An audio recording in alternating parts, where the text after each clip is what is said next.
Continuamos con el libro titulado Filosofía. ¿Quién la necesita? Escrito por Ayn Rand. 7. La fe y la fuerza. Los destructores del mundo moderno. 1960. De una conferencia pronunciada en la Universidad de Yale el 17 de febrero de 1960, en Brooklyn College el 4 de abril de 1960 y en la Universidad de Columbia el 5 de mayo de 1960.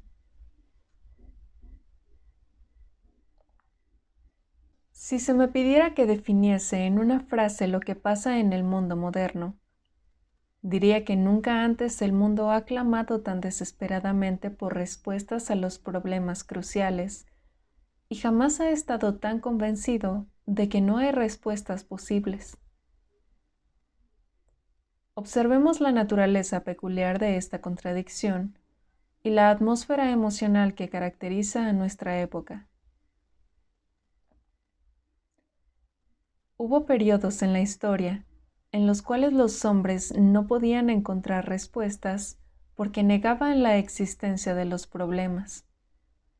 Pretendían que nada los amenazaba y denunciaban a cualquiera que hablara de un desastre inminente. Esta no es la actitud predominante de nuestra época. Hoy, las voces que proclaman el desastre están tan de moda que la gente queda sumida en la apatía por su monótona insistencia. Pero la ansiedad que subyace en esa apatía es real. Consciente o inconscientemente, intelectual o emotivamente, la mayoría de las personas saben hoy que el mundo está en un estado terrible y que no puede continuar así durante mucho tiempo. Si bien se admite la existencia de los problemas, solo oímos generalidades sin sentido y evasivas vergonzosas de nuestros así llamados líderes intelectuales. Por donde quiera que se mire, ya sea en publicaciones filosóficas, revistas intelectuales, editoriales de los diarios o discursos políticos de cualquier partido, se encuentra la misma actitud mental que tiene dos características: anquilosis y superficialidad. Parece que la gente insistiera en hablar para no decir nada. El tono es evasivo. La estupidez, la conformidad gris del sonido intelectual de las expresiones de hoy semejan las voces de hombres que están bajo censura, cuando no existe censura alguna. Nunca antes hubo una época que se caracterizara por una combinación tan grotesca de desesperación y aburrimiento. Podría decirse que este es el excesivo cansancio honesto de hombres que han hecho lo mejor que pudieron en la lucha por encontrar respuestas y han fracasado. Pero la dignidad de una resignación honestamente impotente no es la atmósfera emocional de nuestra época. Una resignación honesta no se expresaría repitiendo los mismos clichés agotados una y otra vez mientras se emprenden las actividades de una nueva búsqueda. Un hombre que está honestamente convencido de que no puede encontrar respuestas no siente la necesidad de fingir que las busca.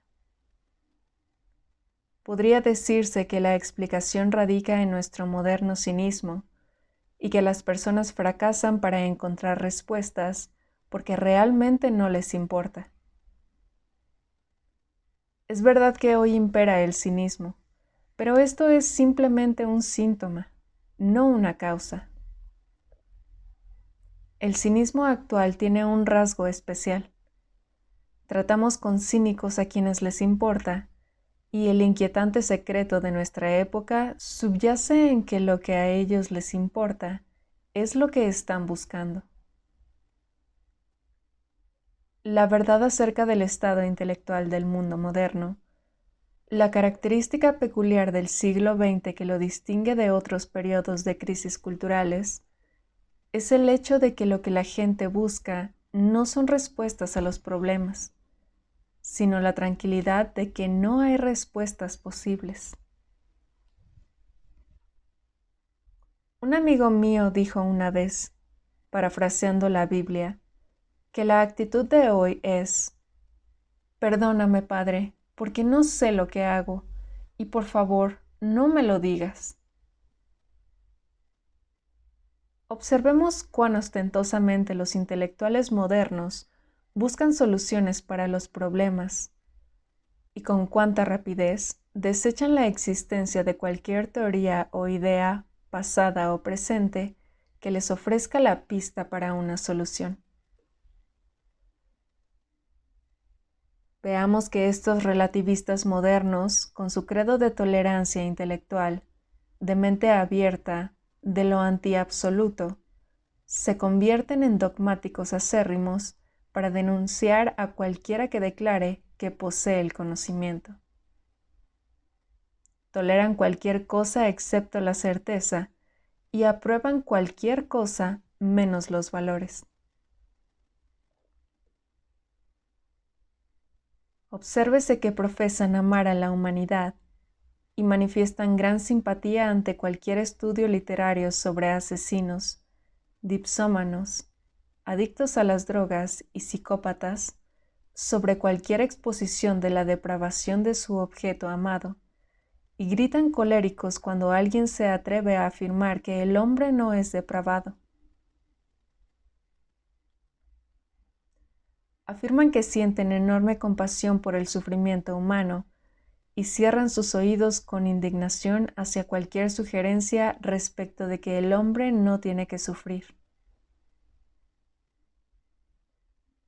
Lo que vemos hoy a nuestro alrededor, entre los intelectuales modernos, es el espectáculo grotesco de la incertidumbre militante, la defensa del cinismo, el agnosticismo dogmático, la jactanciosa autodegradación y la depravación hipócrita. Los actuales no absolutistas sustentan dos absolutos: que la ignorancia consiste en exigir el conocimiento y que la inmoralidad consiste en pronunciar juicios morales.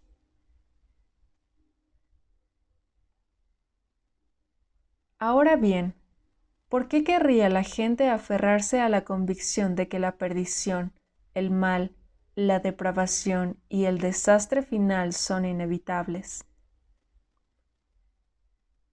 Los psicólogos dirán que cuando un hombre padece de ansiedad neurótica, se vale de cualquier racionalización disponible para explicar su miedo hacia sí mismo, y se aferra a esa racionalización a despecho de la lógica, la razón, la realidad o cualquier argumento que le asegure que el peligro puede evitarse.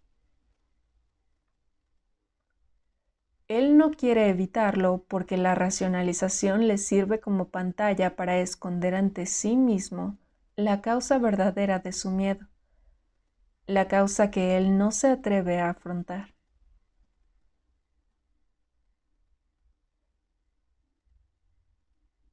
Señoras y señores, lo que ustedes ven hoy es la ansiedad neurótica de una cultura total.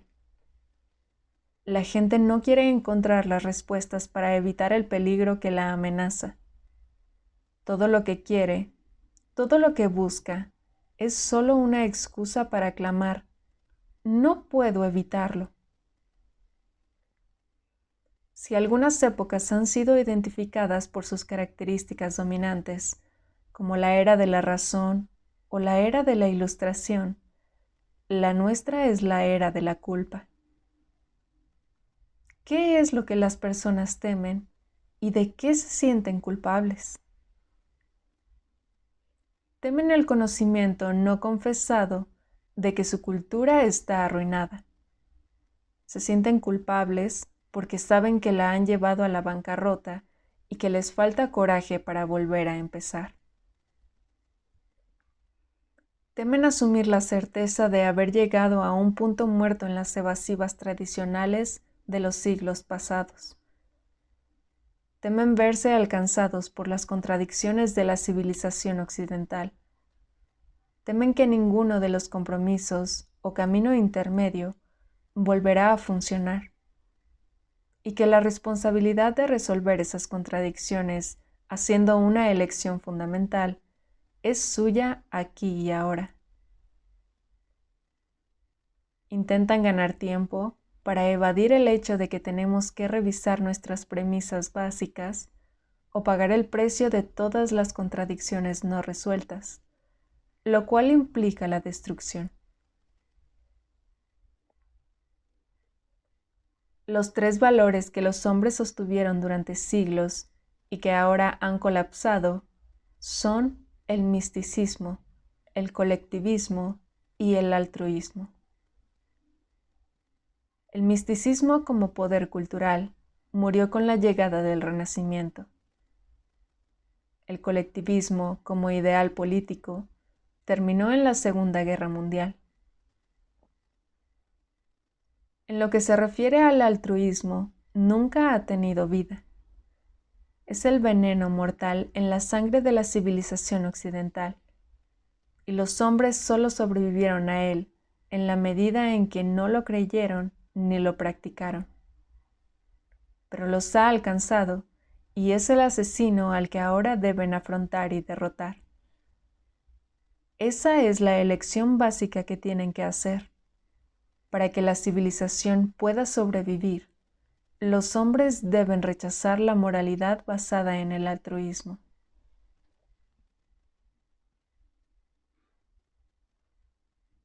Algunos de ustedes reconocerán estas frases que me pertenecen. Sí, esta es una época de crisis moral. Estás soportando el castigo por tu maldad. Tu código moral ha alcanzado su clímax. El callejón sin salida al final de tu camino. Y si deseas seguir viviendo, lo que necesitas no es volver a la moralidad, sino descubrirla. ¿Qué es la moralidad? Es un código de valores para guiar las elecciones del hombre y sus acciones. Elecciones que determinan el propósito y el curso de su vida. Es un código por medio del cual se juzga lo que es correcto o equivocado, bueno o malo. ¿Cuál es el código moral del altruismo? Su principio básico es que el hombre no tiene derecho a existir para su propio beneficio, que servir a los otros es la única justificación de su existencia y que el autosacrificio es su deber moral supremo, su virtud y valor.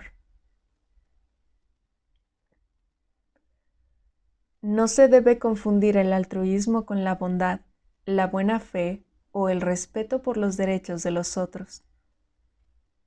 Estos no son fundamentos, sino consecuencias que de hecho el altruismo hace imposibles.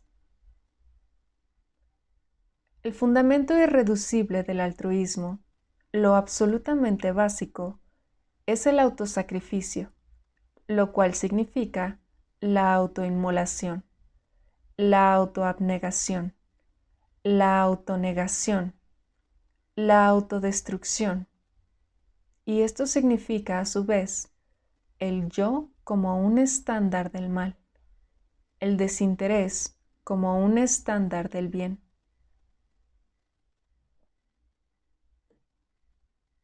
No es válido el enfoque superficial de si se debería o no darle una monedita a un mendigo. Esa no es la cuestión. La cuestión es si el hombre tiene o no derecho a existir sin darle esa monedita. La cuestión es si hay que estar comprando permanentemente la propia vida mediante moneditas dadas a cualquier mendigo que se nos acerque. La cuestión es si la necesidad de los otros es la hipoteca más gravosa sobre nuestra vida y el propósito moral de nuestra existencia? La cuestión es si el hombre debe ser considerado como un animal destinado al sacrificio. Cualquier hombre que posea autoestima contestará, no. El altruismo dice, sí. Hay una expresión, una sola expresión, que puede eliminar el altruismo y que éste no puede resistir. La expresión ¿por qué? ¿Por qué debe vivir el hombre solo para el bien de los otros? ¿Por qué debe ser un animal destinado al sacrificio? ¿Por qué es eso el bien? No hay razón en el mundo para eso, y en toda la historia de la filosofía jamás se ha dado razón alguna. Solo el misticismo puede permitir a los moralistas quedar impunes. El misticismo, lo sobrenatural, lo irracional, siempre ha sido invocado para justificar el altruismo, o para ser exactos, para librarse de la necesidad de justificación. Uno no justifica lo irracional, simplemente lo acepta sin reservas. Lo que la mayoría de los moralistas y unas pocas de sus víctimas advierten es que la razón y el altruismo son incompatibles. Y esta es la contradicción básica de la civilización occidental: la razón versus el altruismo. Este es el conflicto que habrá que plantearse tarde o temprano. La pugna real, por supuesto, es la razón versus el misticismo. Pero si no fuera por la moralidad altruista, el misticismo habría muerto cuando ella murió, en el Renacimiento, y no habría dejado este vampiro que obsesiona a la cultura occidental. Se cree que un vampiro es un muerto que sale de su tumba solo por la noche, solo en la oscuridad, y chupa la sangre de los vivos. La descripción aplicada al altruismo es exacta. La antigua Grecia hizo de la civilización occidental una criatura y un producto de la razón. En todas las otras civilizaciones, la razón siempre ha sido el lacayo servil del misticismo. Los resultados están a la vista. Solo la cultura occidental ha sido dominada siempre, aunque imperfectamente, en forma incompleta, precaria y durante raros intervalos, por la razón. También esos resultados son evidentes. El conflicto de la razón versus el misticismo es una cuestión de vida o muerte, de libertad o esclavitud, de progreso o brutalidad anquilosada. O para decirlo de otro modo, es el conflicto de la conciencia versus la inconsciencia. Definamos nuestros términos. ¿Qué es la razón? La razón es la facultad que percibe, identifica e integra el material provisto por los sentidos.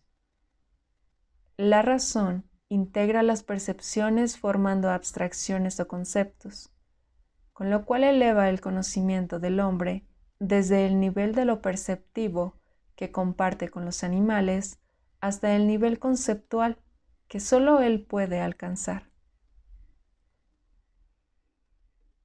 El método que la razón utiliza en este proceso es la lógica, y la lógica es el arte de la identificación no contradictoria. ¿Qué es el misticismo? Es la aceptación de argumentos sin evidencia o prueba, aparte o en contra de la prueba de los sentidos y la razón. Es la pretensión de conocer de alguna manera no sensorial, no racional, no definible, no identificable, ya sea como instinto, intuición, revelación o cualquier otra forma de simplemente conocer.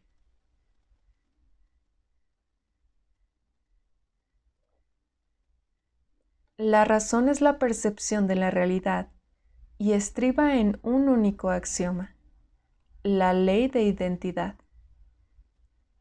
El misticismo es la pretensión de percibir alguna otra realidad que no es esta en la cual vivimos, cuya única definición es que no es natural, sino sobrenatural, y que solo puede ser percibida por medios antinaturales o sobrenaturales. Como es obvio, la epistemología, la teoría del conocimiento, es la rama más compleja de la filosofía que no puede abarcarse en forma exhaustiva en una sola conferencia. Por lo tanto, no intentaré hacerlo. Solo diré que quienes deseen un planteamiento más profundo lo encontrarán en La rebelión de Atlas. Para los propósitos de esta charla, las definiciones que he dado contienen la esencia del tema, independientemente de la teoría, argumento o filosofía que cada uno elija aceptar. Reitero, la razón es la facultad que percibe, identifica e integra el material facilitado por los sentidos del hombre.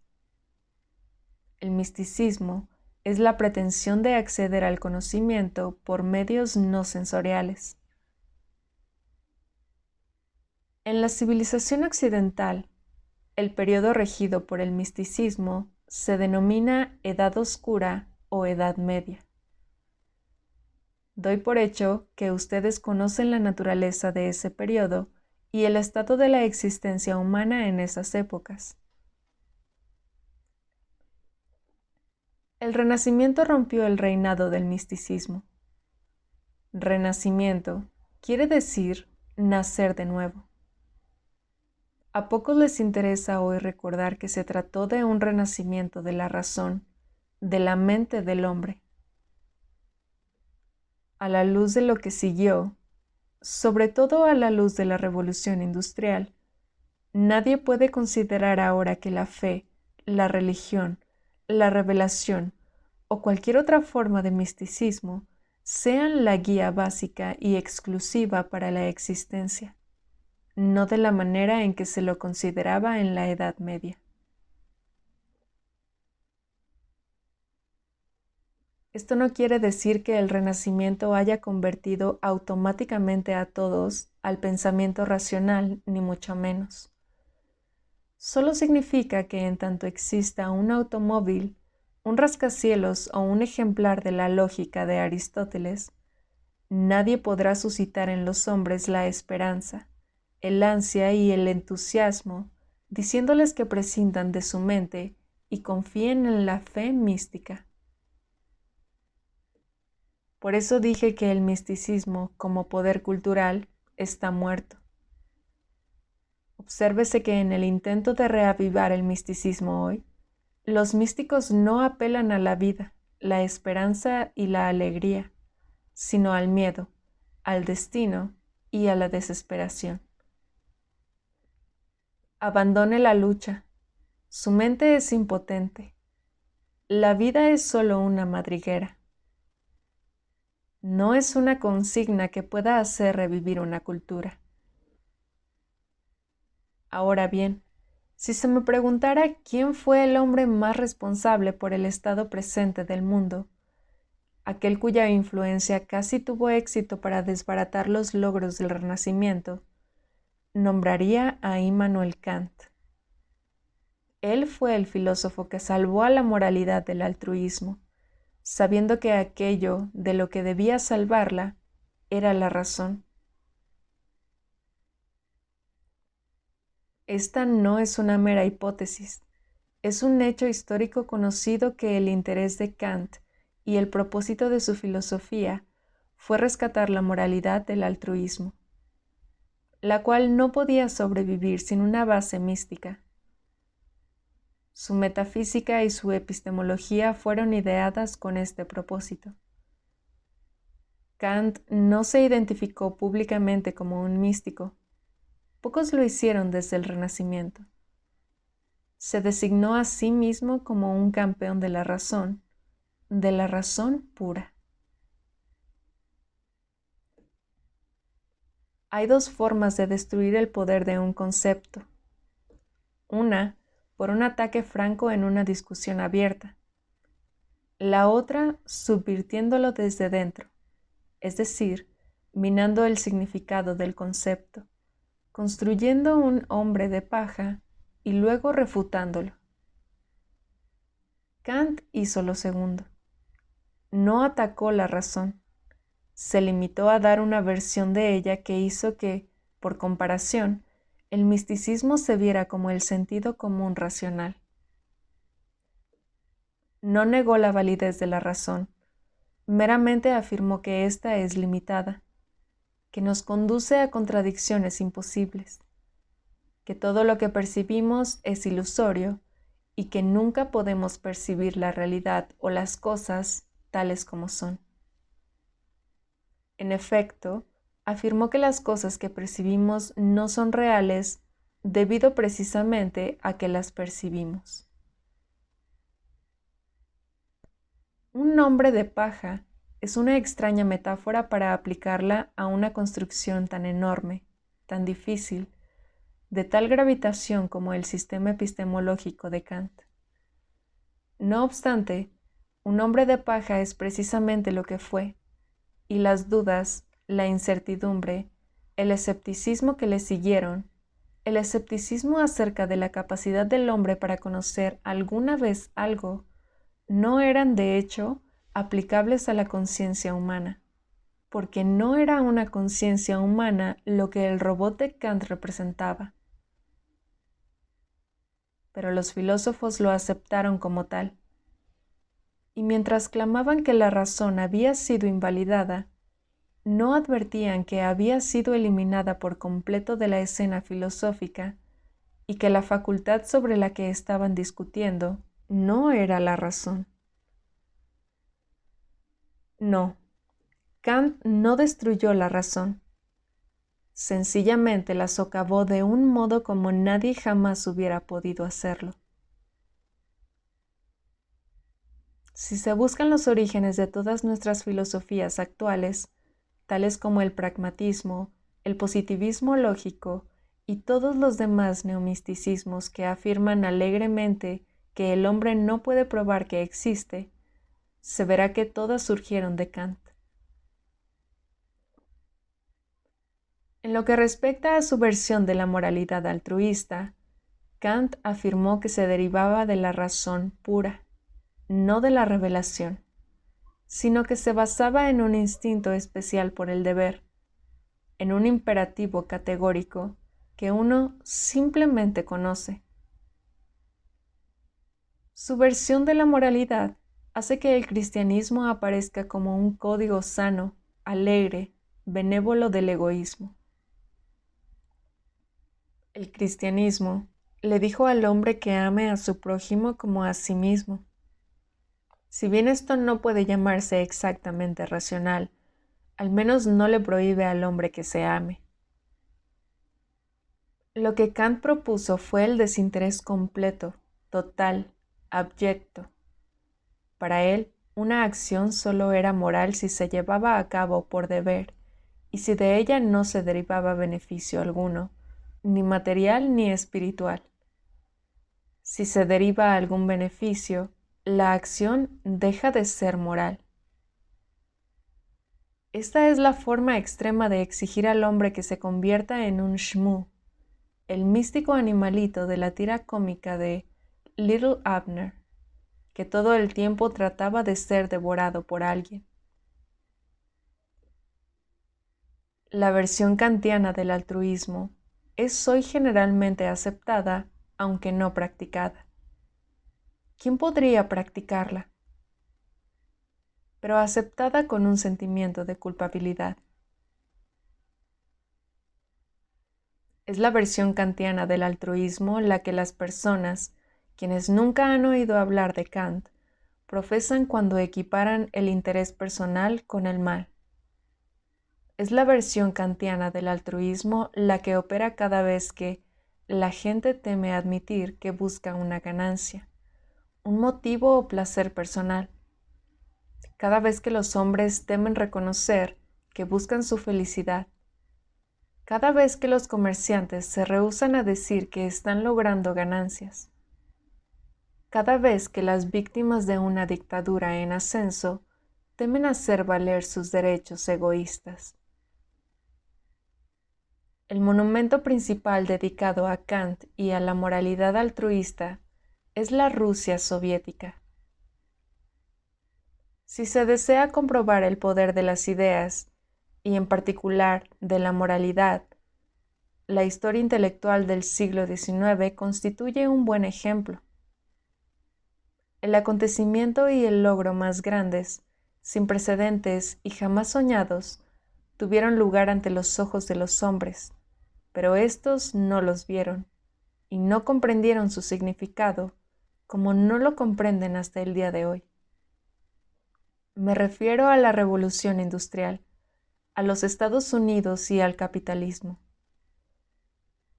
Por primera vez en la historia, los hombres adquirieron dominio sobre la naturaleza física y se liberaron del control de unos sobre otros, es decir, descubrieron la ciencia y la libertad política. La energía creativa, la abundancia, la riqueza y el nivel de vida ascendente para todos los niveles de la población fueron tales que el siglo XIX se ve como una utopía de ficción, como un enceguecedor estallido de luz en la progresión monótona de la mayor parte de la historia humana. Si se considera la vida en la Tierra como el patrón de valor, entonces el siglo XIX hizo avanzar a la humanidad más que todos los demás siglos. ¿Valoró alguien este hecho en ese momento? ¿Lo valora alguien actualmente? ¿Ha identificado alguien las causas de ese milagro histórico? Nadie lo ha hecho y nadie lo hace. ¿Qué los encegueció? La moralidad del altruismo.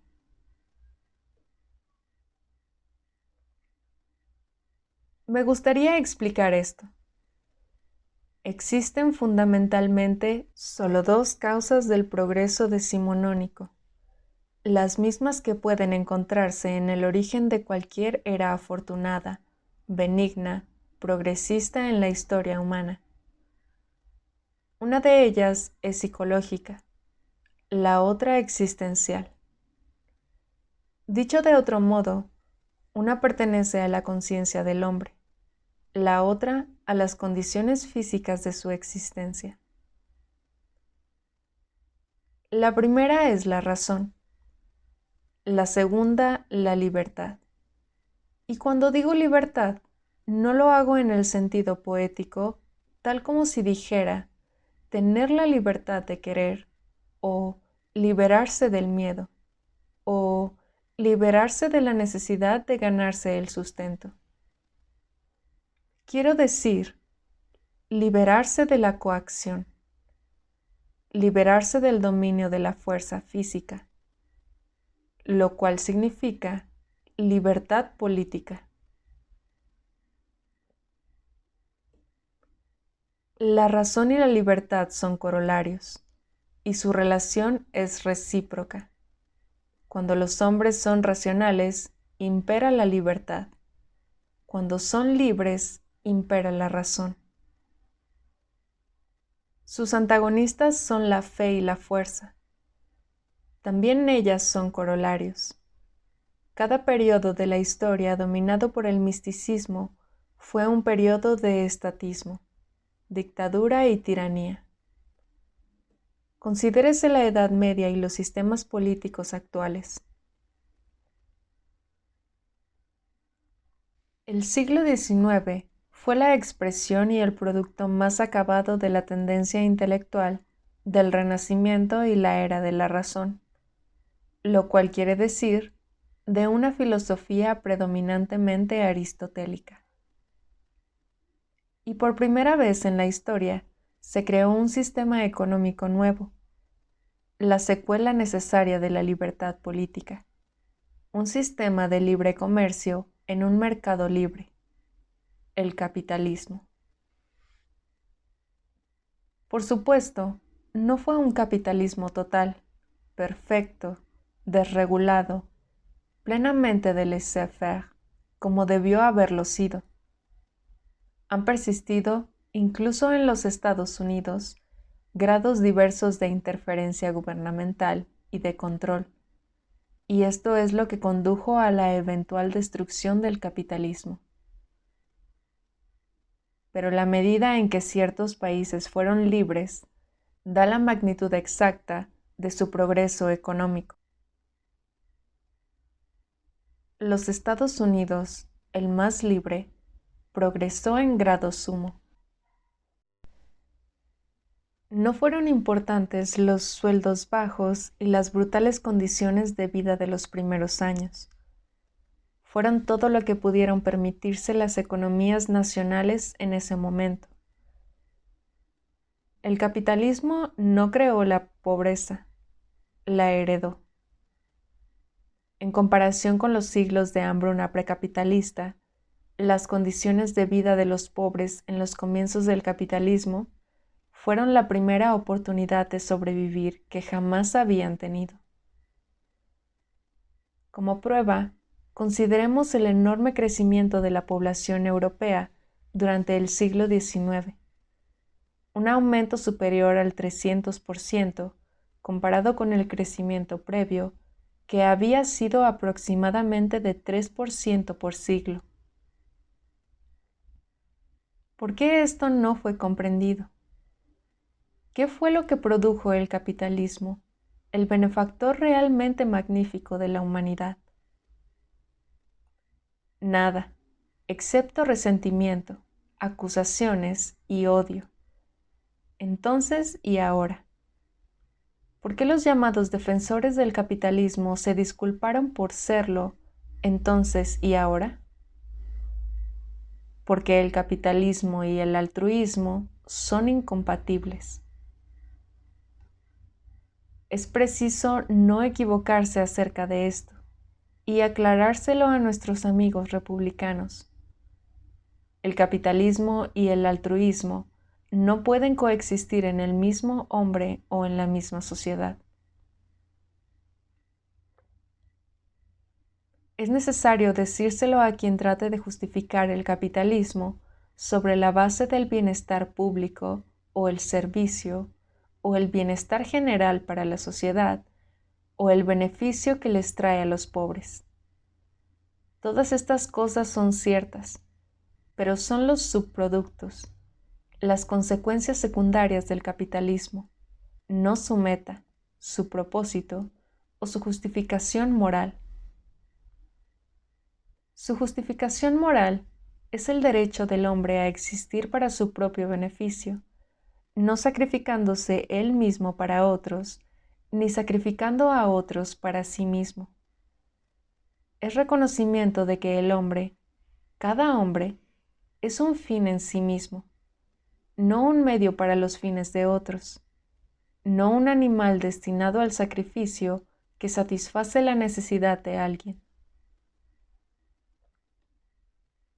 Esto está implícito en la función del capitalismo, pero hasta ahora nunca ha sido puntualizado en términos morales.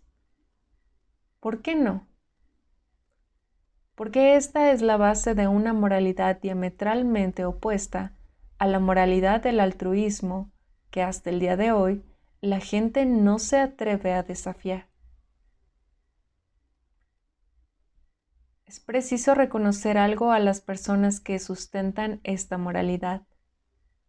Si bien es un elogio lamentable, a pesar de todas sus irracionalidades, incongruencias, hipocresías y evasivas, la mayor parte de los hombres no actúan en los asuntos importantes sin un sentido de corrección moral y no se oponen a la moralidad que previamente han aceptado. Pueden forzarla, engañarla, pero no se opondrán a ella. Y cuando la fuerzan, experimentan culpa. El poder de la moralidad es el más grande de todos los poderes intelectuales. Y la tragedia de la humanidad reside en el hecho de que el código moral vicioso que los hombres han aceptado los destruye por medio de lo mejor que hay en ellos mismos.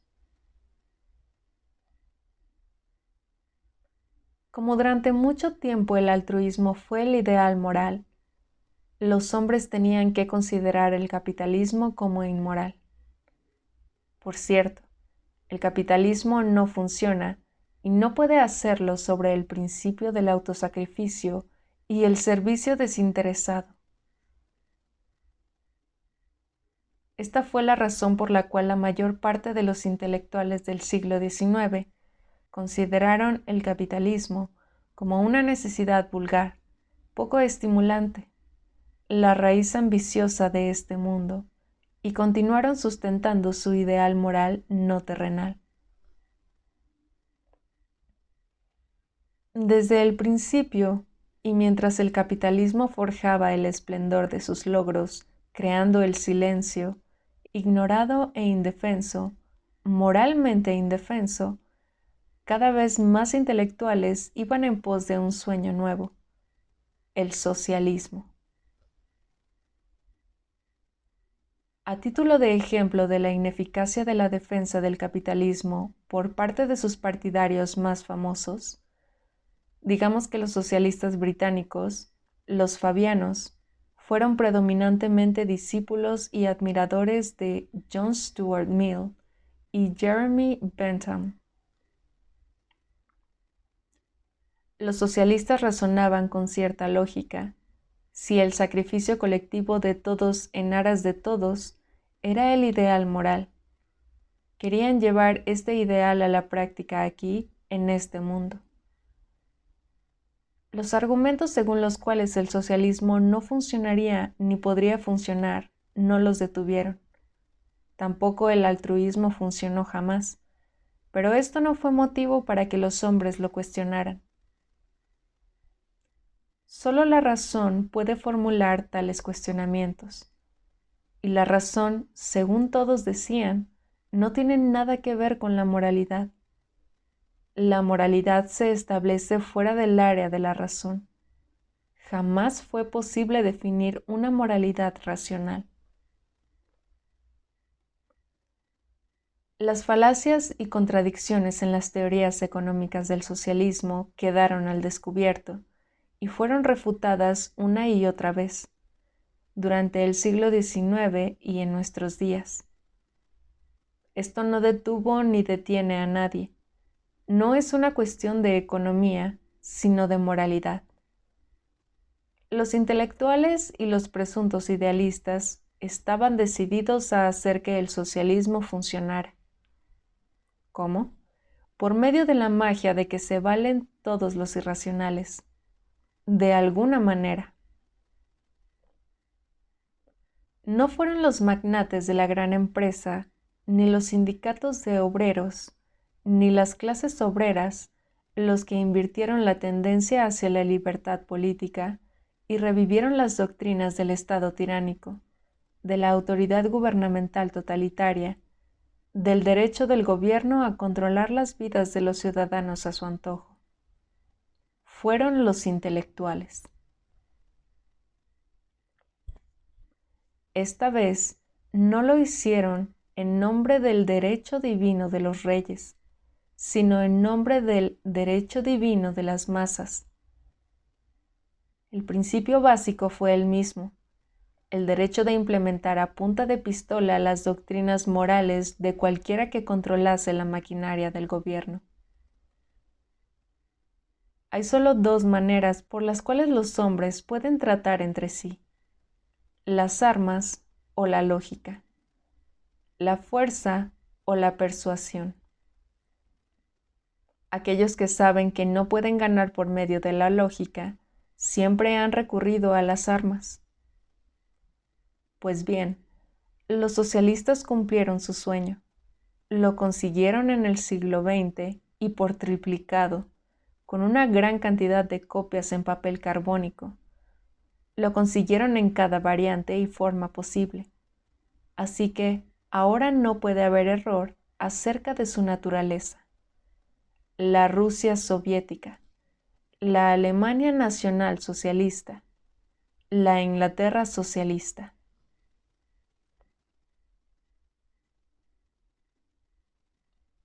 Este fue el colapso de la tradición más valorada de los intelectuales modernos. Fue la Segunda Guerra Mundial la que desbarató el colectivismo como ideal político. Por supuesto, todavía se pregonan sus eslóganes por rutina, por conformidad social y por omisión, pero ya no es una cruzada moral. Es una realidad inquietante, horrenda, y parte de la culpa que sienten los intelectuales modernos la provoca el conocimiento de que ellos la han creado. Han visto por sí mismos el matadero sangriento que una vez saludaron como un experimento noble, la Rusia soviética. Han visto la Alemania nazi y saben que nazi quiere decir nacionalsocialismo. Quizás el peor golpe para ellos, el máximo desencanto, fue la Inglaterra socialista.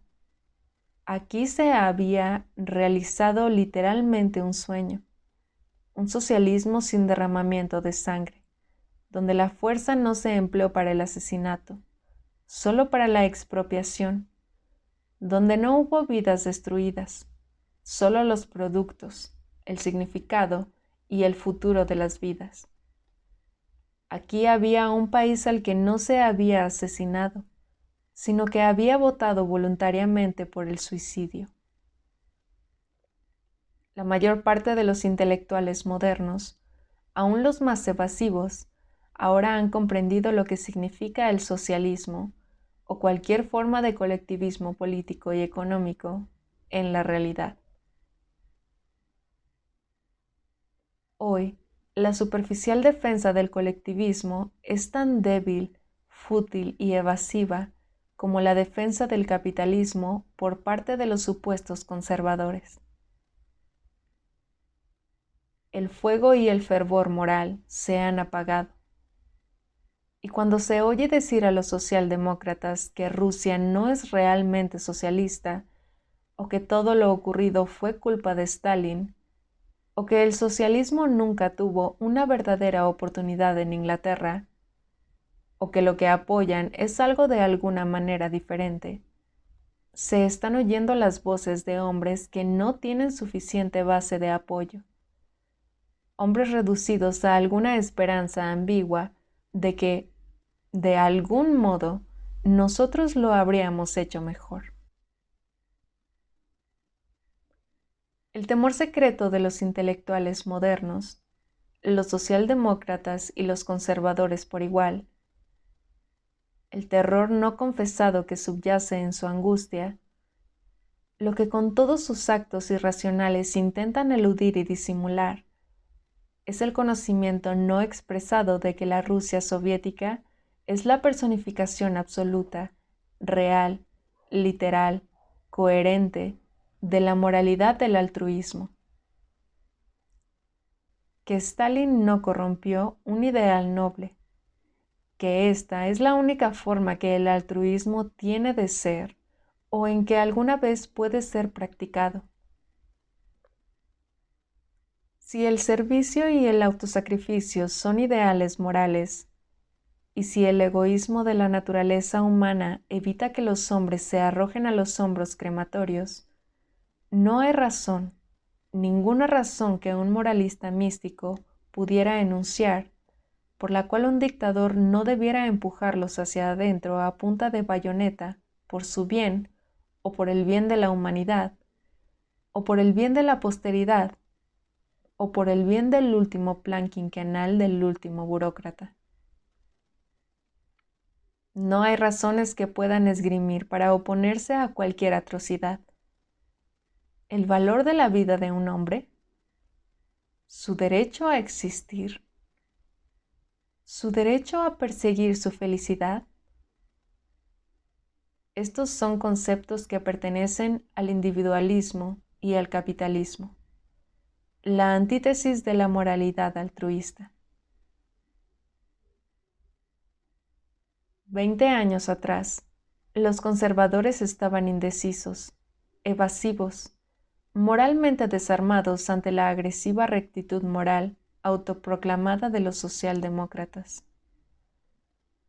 Hoy, ambos están indecisos, evasivos y moralmente desarmados ante la agresividad de los comunistas. Ya no es una agresividad moral, es la agresividad de los matones. Pero lo que desarma a los intelectuales modernos es la secreta comprensión de que los matones son inevitables, el producto último y único de su valorada moralidad. He dicho que la fe y la fuerza son corolarios, y que el misticismo siempre conducirá al imperio de la brutalidad. La causa de que así sea está contenida en la misma naturaleza del misticismo. La razón es el único medio objetivo de comunicación y entendimiento entre los hombres. Cuando estos tratan entre sí por medio de la razón, la realidad es su estándar objetivo y su marco de referencia. Pero cuando afirman poseer medios sobrenaturales de conocimiento, ninguna persuasión, ninguna comunicación o comprensión es posible. ¿Por qué matamos a los animales salvajes en la selva? Porque no disponemos de ninguna otra forma de negociar con ellos. Y ese es el estado al que el misticismo reduce a la humanidad. Un estado en el cual, en caso de desacuerdo, no hay otro recurso que la violencia física. Más aún, ningún hombre o ninguna élite mística puede mantener una sociedad entera subyugada por sus aseveraciones arbitrarias, edictos y caprichos, sin el uso de la fuerza.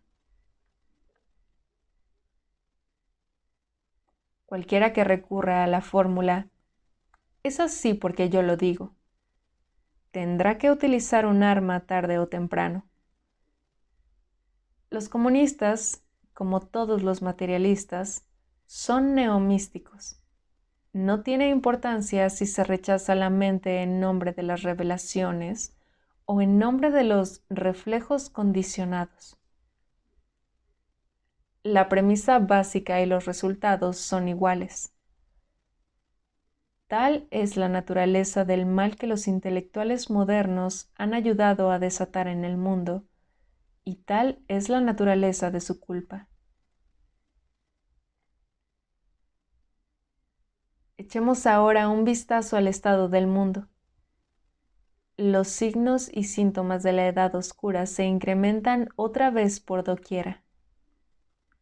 El trabajo esclavo, las ejecuciones sin juicio previo, las cámaras de tortura, los campos de concentración, las matanzas masivas, todas las cosas que el capitalismo del siglo XIX había abolido en el mundo civilizado, renacen ahora por el gobierno de los neomísticos. Veamos en qué estado se encuentra nuestra vida intelectual.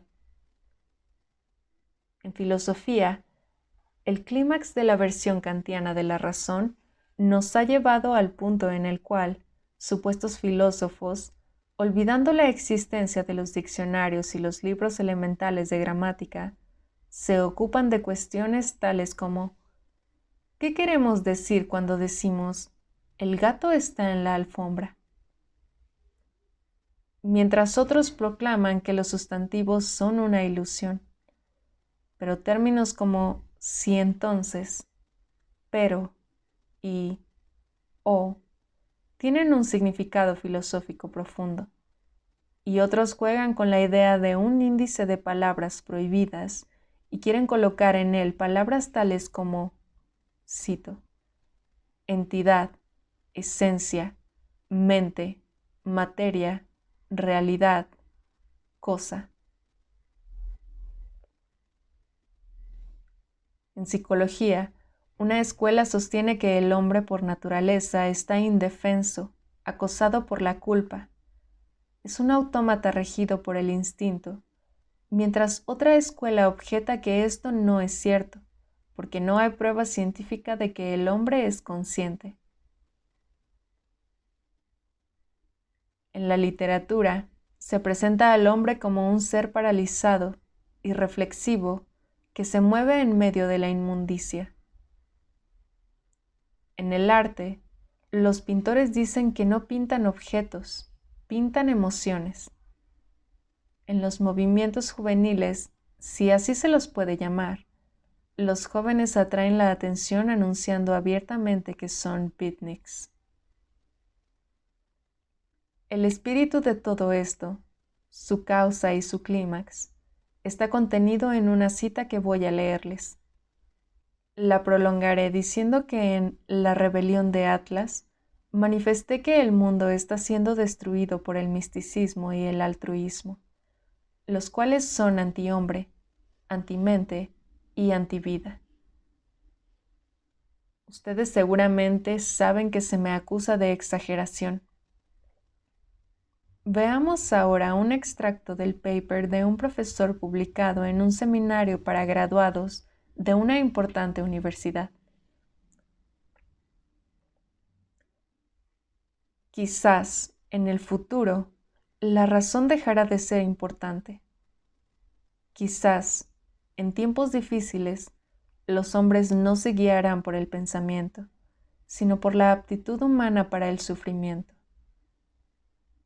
No serán las universidades con sus pensadores, sino los lugares y las personas en extrema necesidad, los confinados en asilos y campos de concentración, las autoridades impotentes para tomar decisiones en sus sitios burocráticos, y los soldados indefensos en las trincheras, los que deberán iluminar el camino del hombre, rehacer su conocimiento del desastre para constituir algo creativo. Podemos entrar en una nueva era.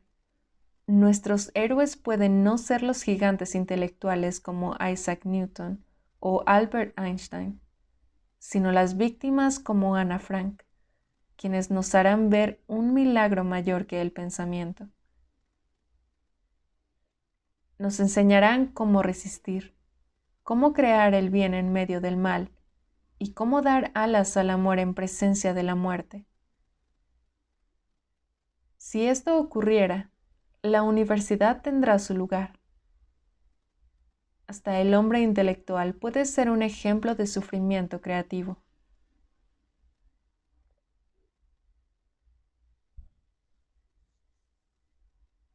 Obsérvese que no debemos cuestionar a las autoridades impotentes para tomar decisiones en sus sitios burocráticos. No tenemos que descubrir cuáles son las causas de que existan campos de concentración, trincheras y víctimas como Ana Frank. No debemos ayudar a esas víctimas, meramente debemos sufrir y aprender a sufrir más aún. No podemos ayudar. Los burócratas impotentes no pueden ayudar. Nadie puede ayudar. Seremos guiados por los confinados en asilos para insanos, no por los gigantes intelectuales. El valor supremo es el sufrimiento, no la razón. Esto, señoras y señores, es la bancarrota cultural. Dado que su eslogan es el desafío, diré que si buscan uno, se enfrentan al mayor que se ha presentado en la historia. Una revolución moral es lo más difícil, lo más exigente, la forma más radical de rebelión. Pero esa es la tarea que hay que realizar hoy si se elige aceptarla. Cuando digo radical, lo hago en su sentido literal y más reputado, el fundamental. La civilización no debe perecer.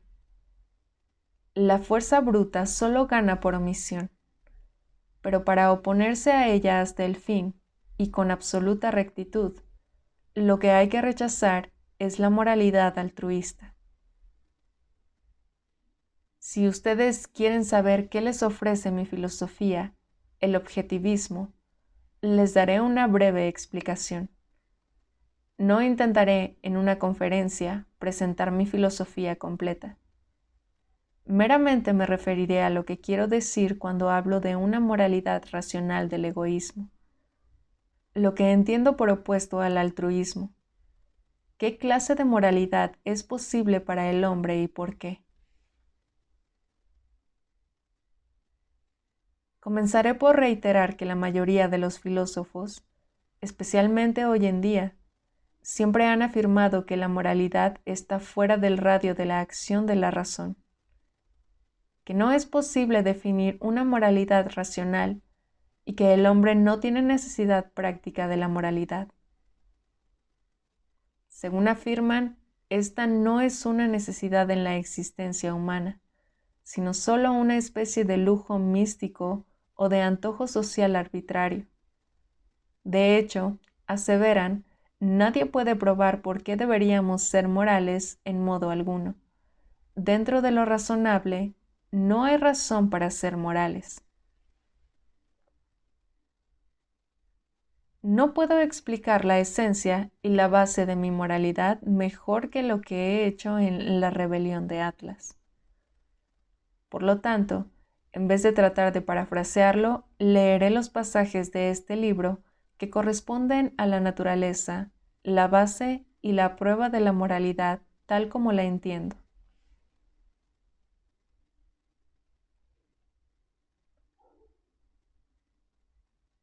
La mente del hombre es su herramienta básica de supervivencia. La vida le es dada, la supervivencia no. Su cuerpo le es dado, su sustento no. Su mente le es dada, su contenido no.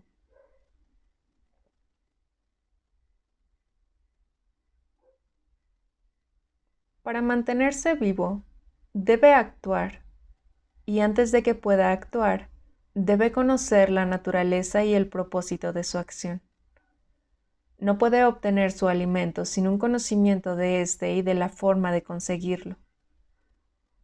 No puede cavar una zanja o construir un ciclotrón sin conocer su meta y los medios para alcanzarla.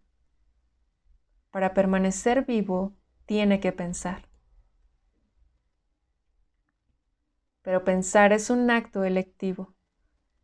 La clave para lo que llamas imprudentemente la naturaleza humana, el secreto a voces con el que vives y que empero temes mencionar, es el hecho de que el hombre es un ser de conciencia volitiva. La razón no funciona en forma automática. Pensar no es un proceso mecánico. Las conexiones con la lógica no se hacen por instinto. La función de tu estómago, tus pulmones o tu corazón es automática. El funcionamiento de tu mente no lo es. En cualquier momento de tu vida y de cualquier cosa que hagas, eres libre para pensar o evitar ese esfuerzo. Pero no eres libre de escapar a tu naturaleza, al hecho de que la razón es tu medio de supervivencia, de modo que para ti, que eres un ser humano, la pregunta no es ser o no ser, sino pensar o no pensar. Un ser cuya conciencia es volitiva no tiene un curso de comportamiento automático. Necesita que un código de valores guíe sus acciones. El valor es aquello que nos hace actuar para obtenerlo y conservarlo. La virtud es la acción por la cual lo obtenemos y conservamos.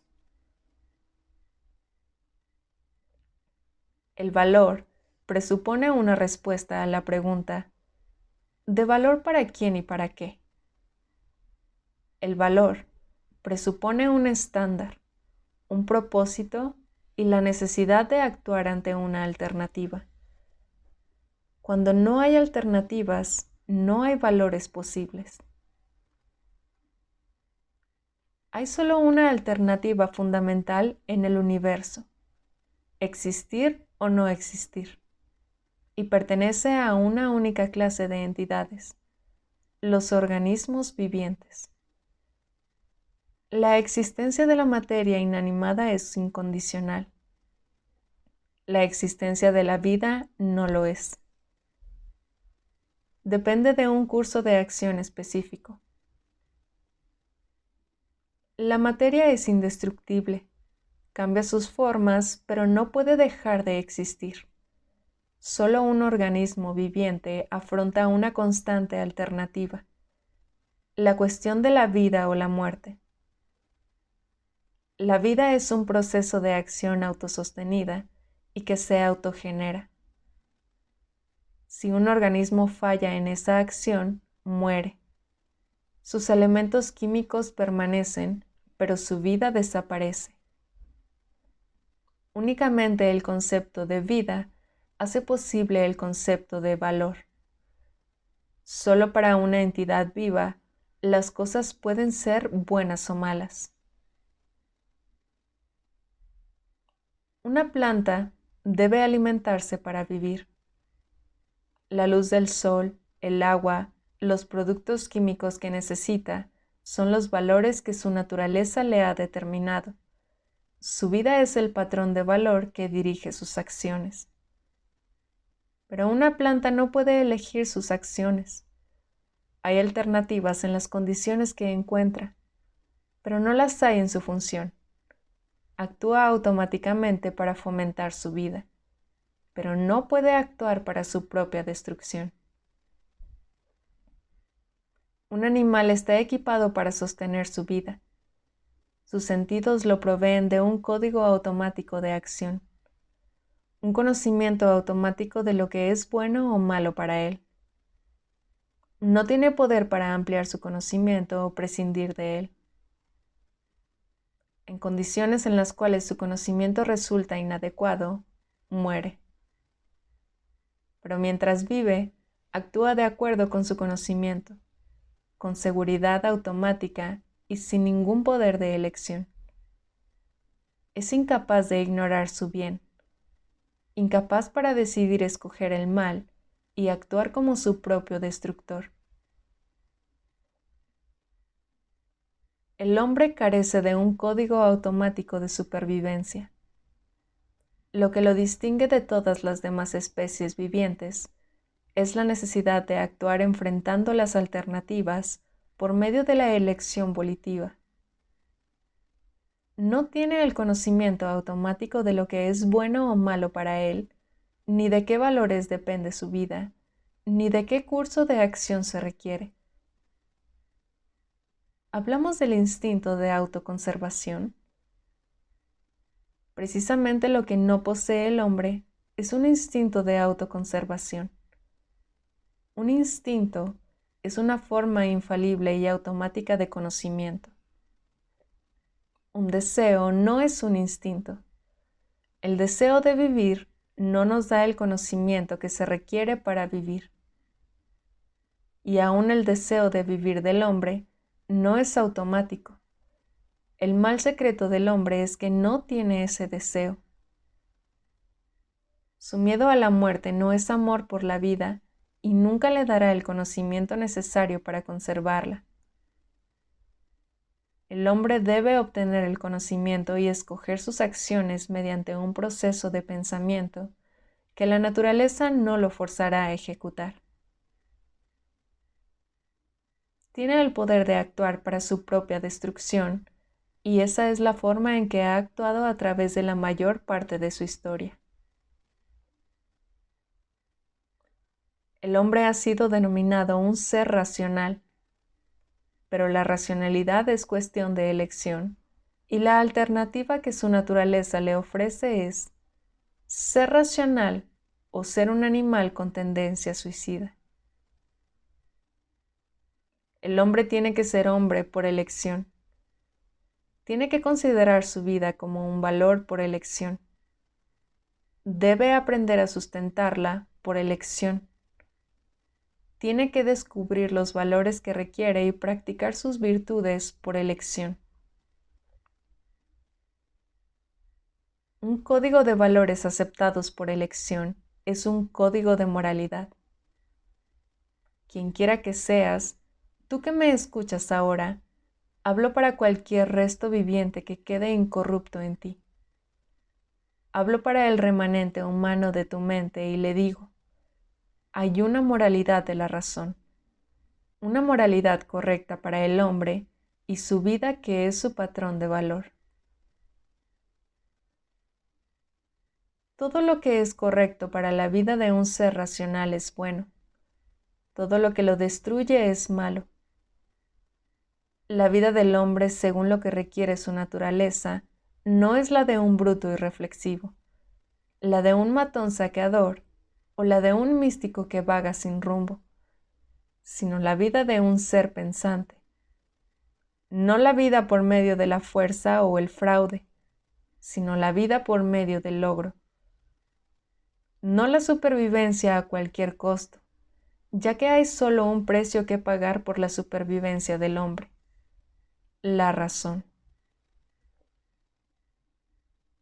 La vida humana es el estándar de moralidad, pero su propósito es tu propia vida.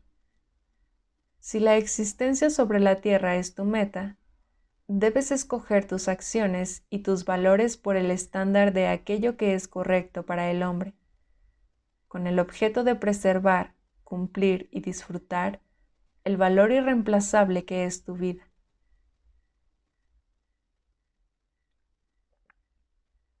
Esto, señoras y señores, es lo que propone el objetivismo. Y cuando hagan su elección, me gustaría que recordaran que la única alternativa para ella es la esclavitud comunista. El término medio se asemeja a un elemento inestable, radiactivo, que solo puede durar un tiempo, y el tiempo se está acabando. No hay más oportunidad para un término medio. El asunto será decidido, no en el medio, sino entre los dos extremos coherentes, el objetivismo o el comunismo.